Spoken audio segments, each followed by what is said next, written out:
We've talked about preservation. We've talked about performance. We've talked about the pose, what looks right, what seems right. We've talked about the passion. We've talked about the prejudice that God talks about. And we talked about prophet, the right kind of prophet as opposed to the wrong kind of prophet. And so tonight, we're on page 8 in our lesson. We're going to talk about production.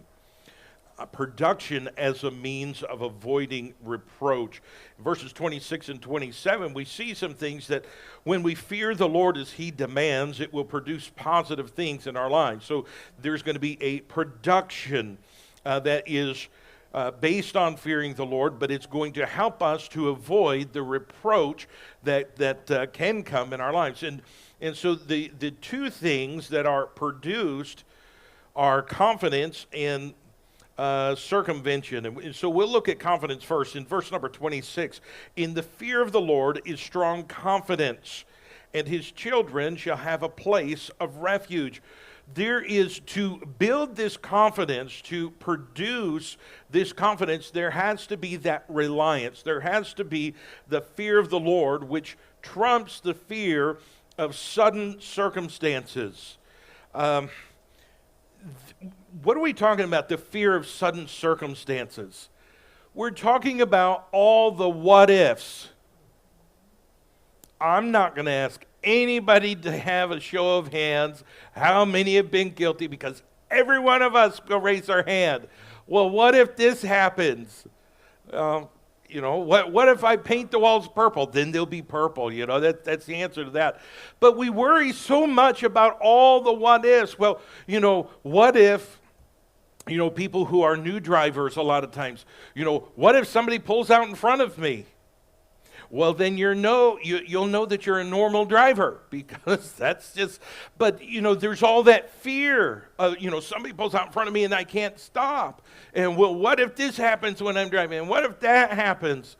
And a lot of those things, what if I go off in the ditch? What if I run out of gas? And, what if, all these, what if somebody hits me and then pushes me into the car in front of me? I've had all those things happen.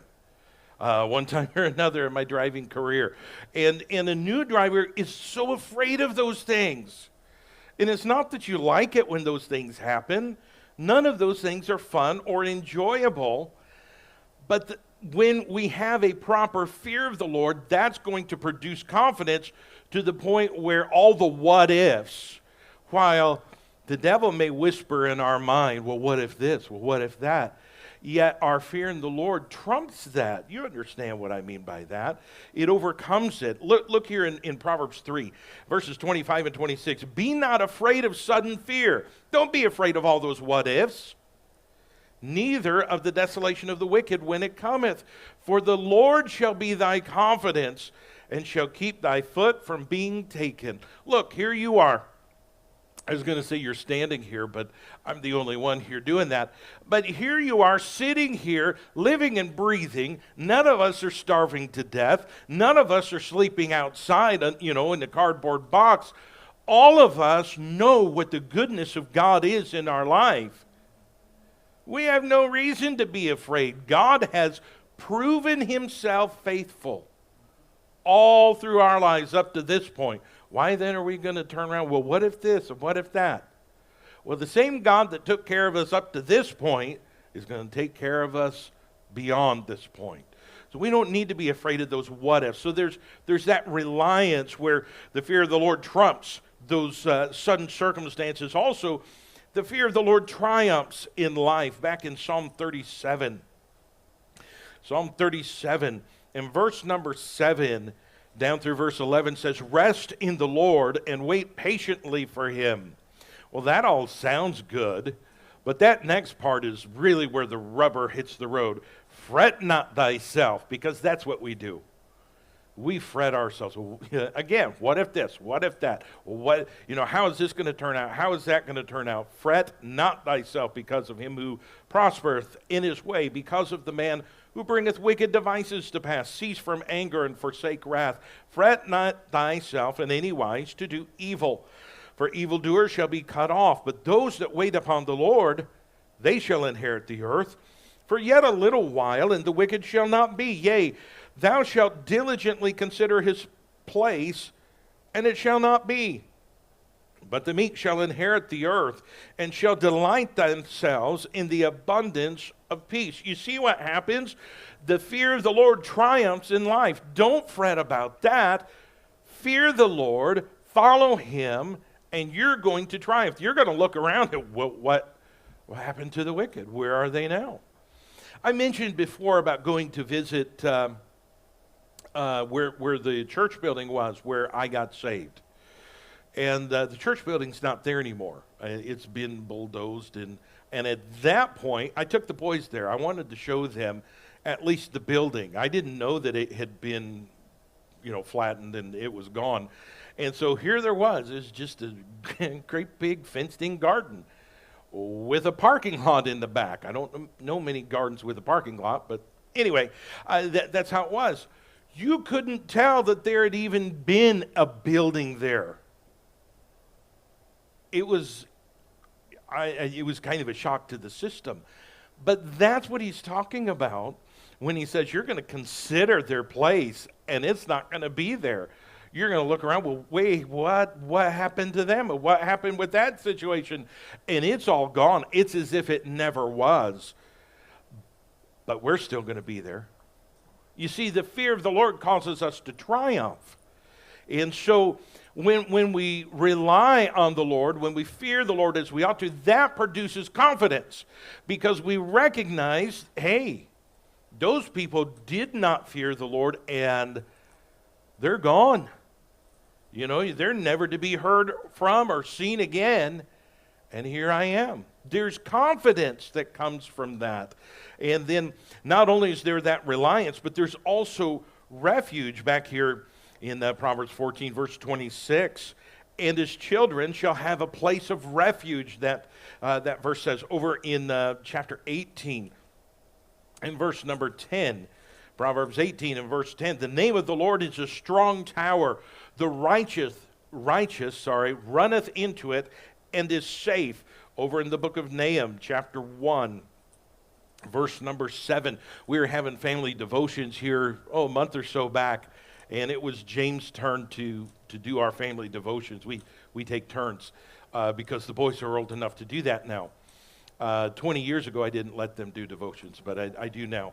But anyway, James was doing devotions that morning, and he said, we're going to look at Nahum 1:7. We hadn't read it yet. He hadn't said anything about it, and I said, that is one of my favorite verses. And I wasn't kidding. I knew what the verse was, and I quoted it before he could read it, because this has been a special verse to me for a long, long time, since I was younger than he is now.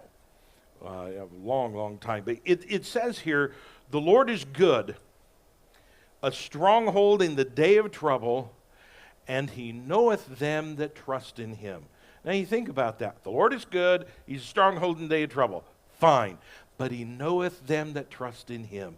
You see, when troubles come and we run to the Lord, Lord, I need help. I need refuge. Oh, Lord, let me in. He knoweth them that trust in him. He's not, we're standing here, Lord, I need your help. He's not standing there, I don't know who you are. He's not doing that. He knows who we are. And when we come running to him for refuge and we knock on the door, he's right there opening the door. Come on in. You can rest now. You see, there's that reliance and there's that refuge.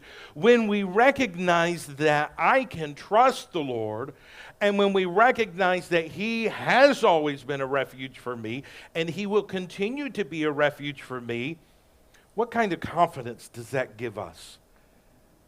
It gives us tremendous confidence, and it ought to give us tremendous confidence. So let's go on. In verse number 27, we see circumvention. Circumvention. So verse number 27 says, the fear of the Lord is a fountain of life to depart from the snares of death. So you see, there is a circumvention or a going around. So the ungodly look at the fear of the Lord as a drudgery. Oh, fear the Lord. Oh, I got to do all these. I don't want to do any of that. And, this is boring. But they act like the fear of the Lord is some sort of enslavement. and they don't realize it's not enslavement, it's freedom. It's freedom from bondage, it's freedom from fear, it's freedom from death. They don't see that. All they can see is, oh, if I fear the Lord, to fear the Lord is depart from evil. Oh, if I fear the Lord, I don't get to do all the things that my flesh wants me to do. Oh, that's terrible, I can't do that. But we have to look at things in reality. And the reality is, no, there's freedom in it. We bypass all the problems. That's the neat thing about the having the GPS on your phone. A lot of the newer ones, they will recalculate because they'll recognize there's construction ahead, or there's been an accident ahead or something. So it'll recalculate so that you can bypass the backed up traffic and you can get to your destination safely and a whole lot sooner than you would sitting there at an accident or a construction zone or whatever. So it produces a circumvention. How do we avoid reproach? We fear the Lord, because that's going to allow us to swerve and avoid, as it were, the reproach. Let's go on to verse 28 through 35, which is the rest of the chapter. We see patriotism. I had somebody tell me one time that Canadians are not very patriotic. Oh, really? I've never seen so many maple leaves all over everything. I never have, as I have here in Canada. Oh, well, I know why they do it. I'm not going to go down that road. But, for example, Arby's, the apostrophe is a maple leaf. Wendy's, the apostrophe is a maple leaf. They don't do that in the U.S. They don't have a star there. It's just an apostrophe.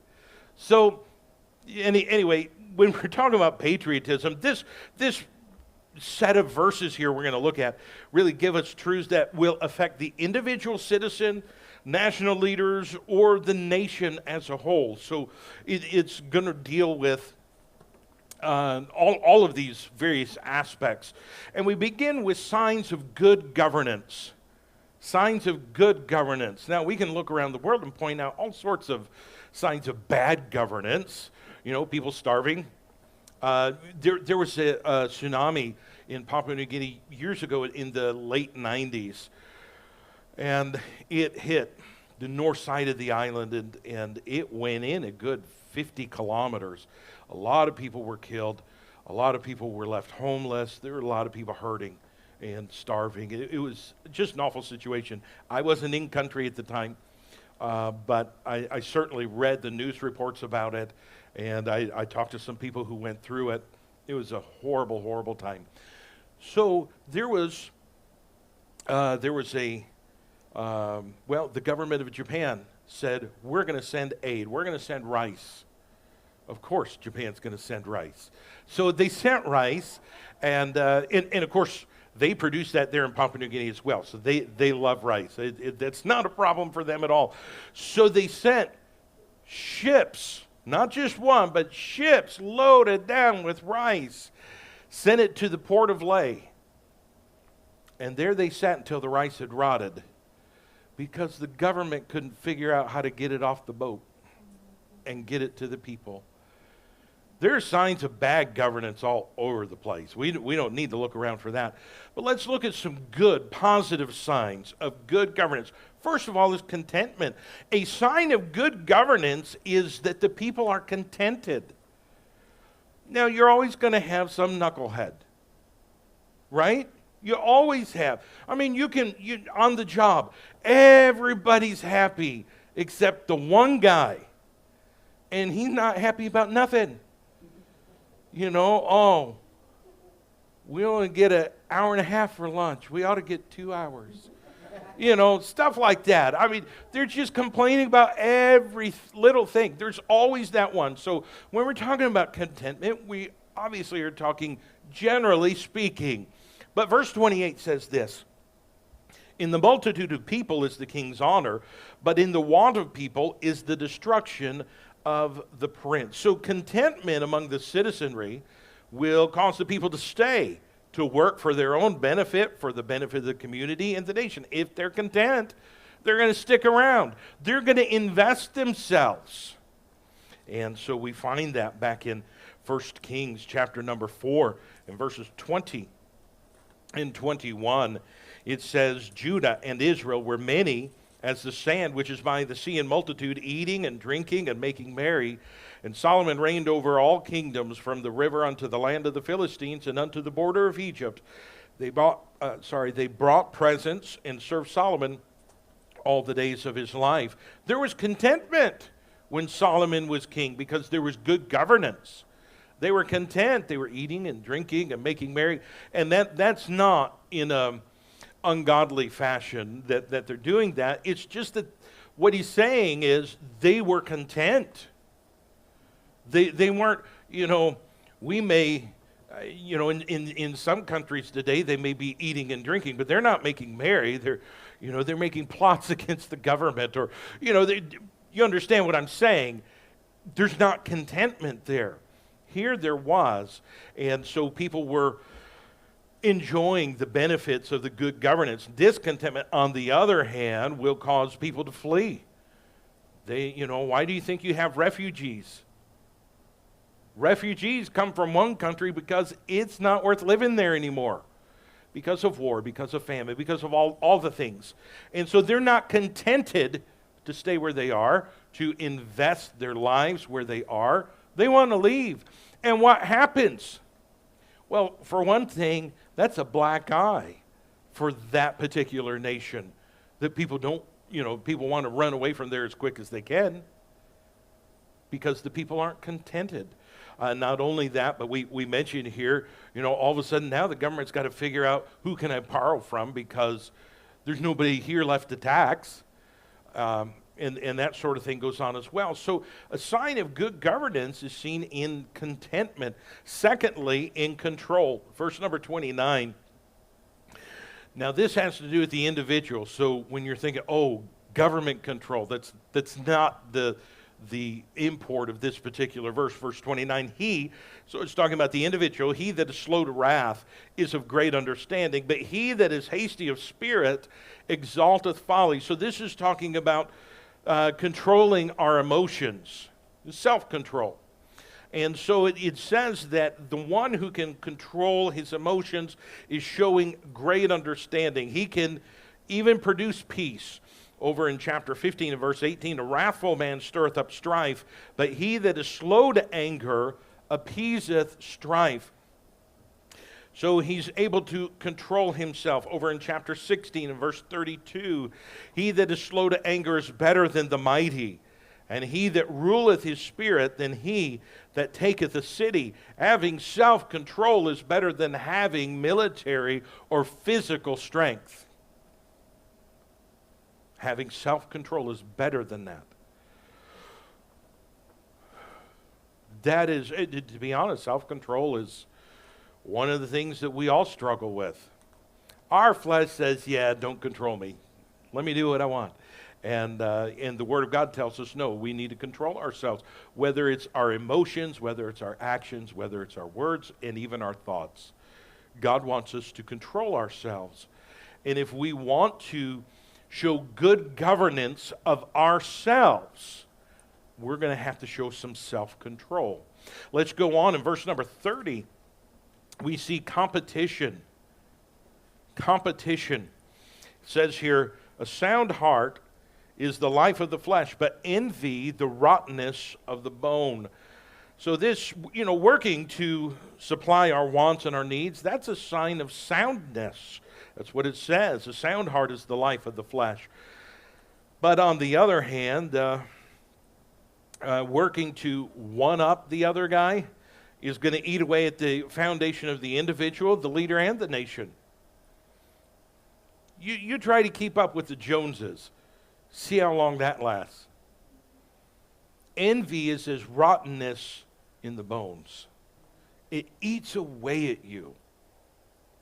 We look at our neighbors. Actually, we don't, because we have trees on one side and we have bushes on the others. We don't look at our neighbors. So we don't compare with them at all. And I am being sort of flippant saying that. But I don't care. If they have a landscaper come in every year and totally redesign their front lawn or their back lawn or the back alley, I don't care.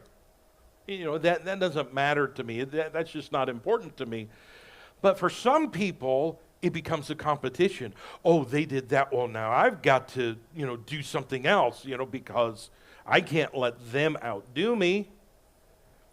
And so you begin with, and it ends up being a mini arms race, as it were, between neighbors. It's not that they're fighting each other, but it becomes a competition. And it's not a friendly competition. It becomes something that eats away at them. Well, the right kind of competition is fine, and it is right, if we're competing just to supply our needs. Sort of like we talk about, staying one step ahead of the bill collector, that sort of thing. And I'm not saying we don't pay our bills, but you understand what I mean by that. That sort of competition that, hey, I'm paying my bills. I'm not going under. And that's fine. But the kind of competition where I've got to have this because they have it, or I've got to have better because they have it, that's just going to eat away. And that's not good governance. That's just not.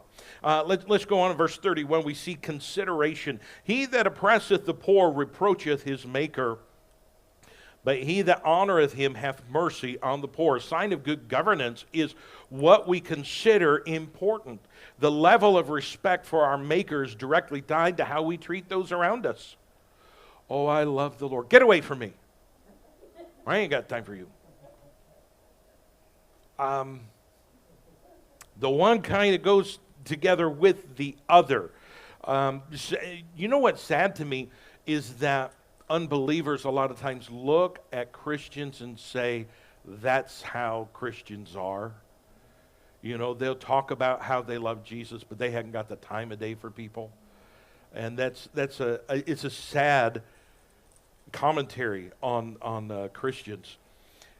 And that is not a sign of good governance. A sign of good governance is I'm going to fear the Lord. I'm going to have respect for the Lord. But in turn, because I have respect for the Lord, I'm going to have respect for people, whether they're saved or not. I'm not going to be rude and mean and ugly to people just because they're not saved. That's kind of silly, isn't it? Because if you do that, now they've got an excuse not to listen to the gospel. So we don't want that. The level of our love for our maker is directly tied to how we treat those around us as well. 1 John chapter 4 and verse 20 says this, if a man say, I love God, and hateth his brother, he is a liar. Now, John's the apostle of love. Everybody loves to talk about, John's the apostle of love. He loves everybody. But he just got done saying that if you say this and you do that, you're a liar. That doesn't come across real loving. It almost comes across like a smack across the face. Because sometimes that's what we need. And I don't mean literally, by the way. So don't go home saying, hey, pastor said I should. Don't do that. But spiritually speaking, sometimes we need that wake-up call.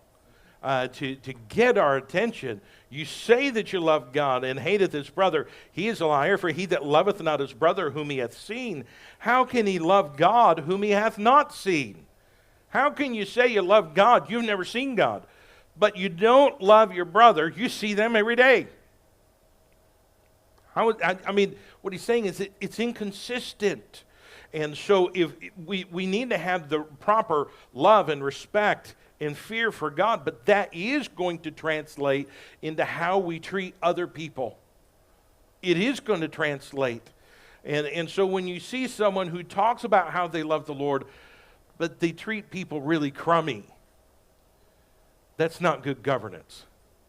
And I'm talking about self-governance there. But certainly that's true in a church. That's true in a city, in a nation. If they say, this is a Christian nation, but they don't treat people that way. That's not a Christian nation. They're a liar. And it's sad when it's that way. Let's go on to verse 32. And we see commitment here. Verse 32 says, the wicked is driven away in his wickedness, but the righteous hath hope in his death. There's commitment. The wickedness of the wicked is going to drive him from his desires and goals. He may be committed to those things, but he's not going to make it. He's driven away in his wickedness. Back in Psalm 58. Psalm 58 and verse number 9, we read, "Before your pots can feel the thorns, he shall take them away as with a whirlwind, both living and in his wrath." Now he's talking about the ungodly here and what's going to happen to them. They think, oh, hey, we're going to put on the pot. We've got all these plans. We're going to do all these things. God says, no, I'm going to take them away. Right in the middle of it, I'm going to take them away.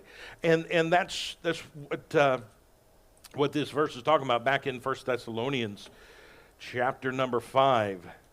1 Thessalonians 5 and verse number 3. "For when they shall say peace and safety, then sudden destruction cometh upon them as travail upon a woman with child, and they shall not escape." Those of you ladies who've given birth, you know what it's like. I remember when James was born, they decided to induce labor because they said it's been long enough. And so they decided to do that. And so they had done that, had Becky hooked up to all the machines, all the, the seismometer or whatever it is, seismograph, whatever. It's kind of what it looked like. And so they had her hooked up to that. And she's just laying there in the bed. Yeah, everything's great. And then you'd see the seismograph just go off the chart and all this stuff. Oh, she wasn't expecting that. That's exactly what this is talking about. Just, you think everything's going along fine, and then all of a sudden, bam, and things just totally fall apart. The wicked is driven away in his wickedness. He thinks everything's fine. He thinks he's going to obtain what he's seeking for, and when he least expects it, he's going to get swept away elsewhere. On the other hand, we see in this verse that the righteous hath hope in his death. So the righteousness of the righteous will assure him of receiving his desires and his goals. I'm not going to read these verses. I know we don't have time for it tonight because I really do want to finish this tonight. So you can read those later. But the point here is even death cannot hinder the righteous. That's what he's saying. The righteous hath hope in his death. And hope, remember, has to do with an assurance, something that I'm expecting. Oh, death is the end. The righteous says, no, it's not. It's not sidelining me from my goal of having a walk with God. It's actually enhancing my goal of having a walk with God, because now I don't have this physical flesh in the way. And not only that, I'll see him face to face. See, the righteous hath hope in his death. Death is not an end. Death doesn't, I had that goal, but I guess not. Death doesn't do that. There's expectation. There's a goal beyond that. Look, what we're committed to is a sign of good governance of ourselves. And certainly that's true of a church. It's true of a nation and so on. What we're committed to, because we may have positive goals, but if we're trying to follow wickedness in order to achieve those positive goals, we're going to go sideways somewhere along the way. It's like trying to do 100 down an icy street. Eventually, you may be doing fine for a while, but eventually you're going to overcorrect just enough, and you're going to go sideways and end up somewhere you didn't plan on going. Let's look at verse 33. Here we find counsel.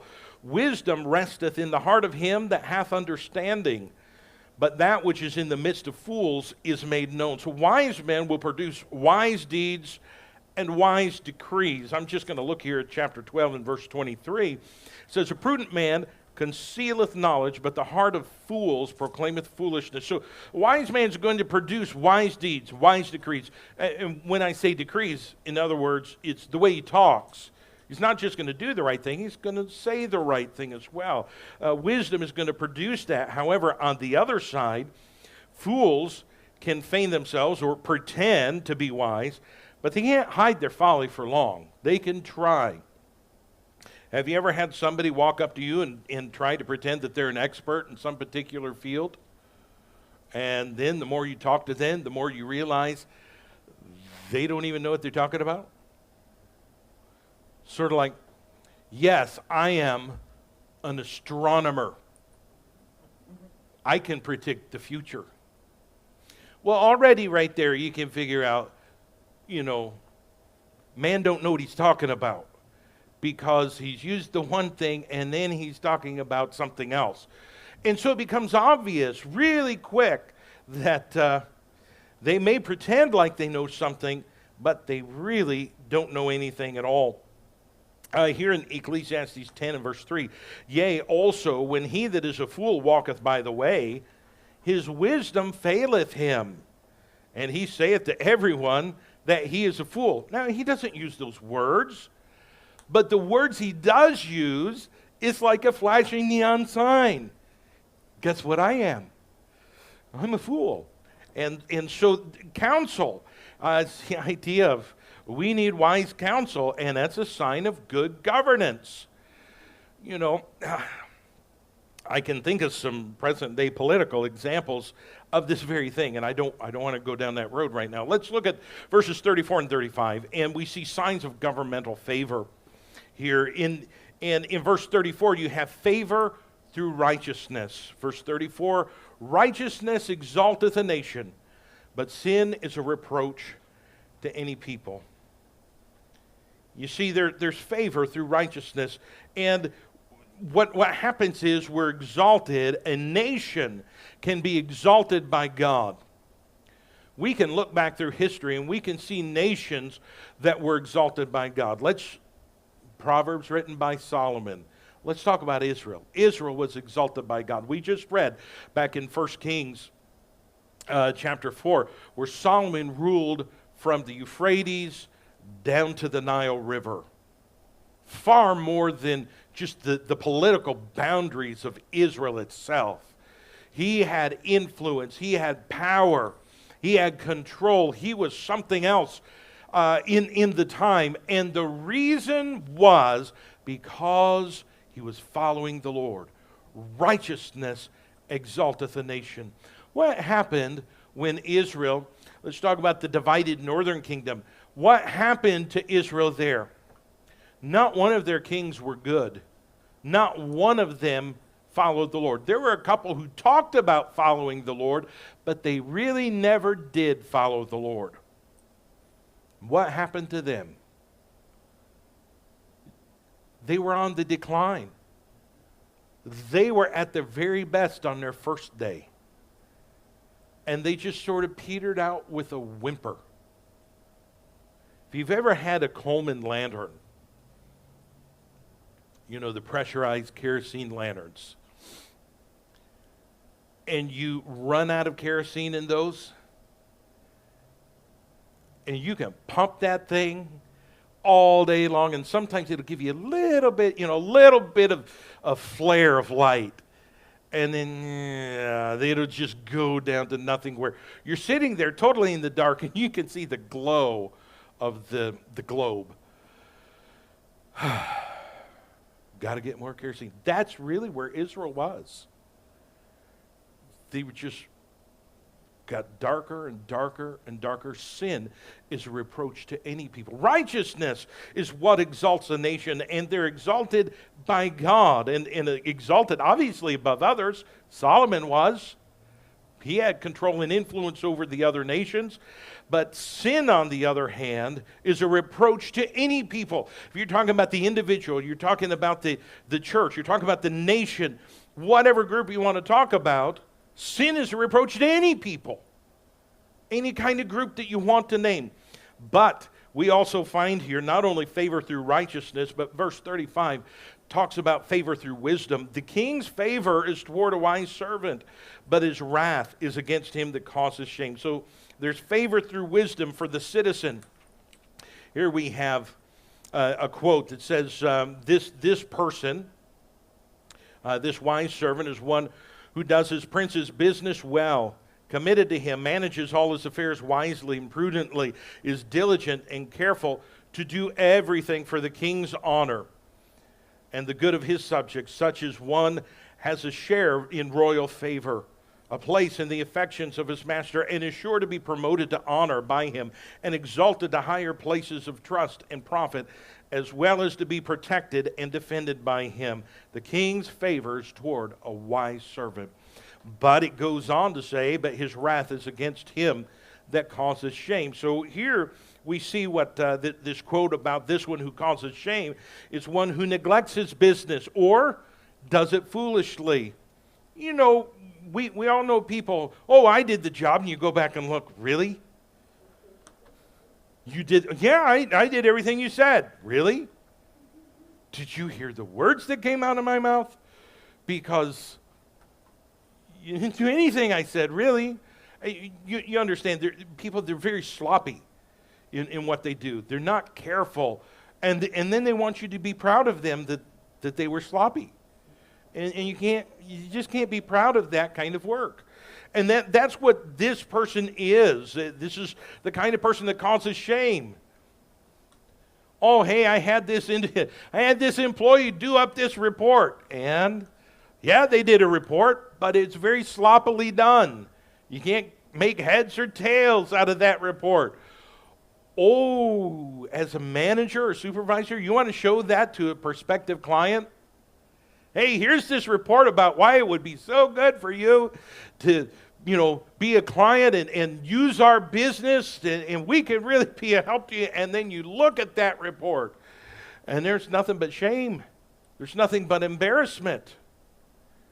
You see, that's what it's talking about. So in such a manner as his prince is ashamed of him, and which brings shame and disgrace to himself, all which provokes the anger of his master, who discharges him from his service, and this fixes a mark of infamy upon him.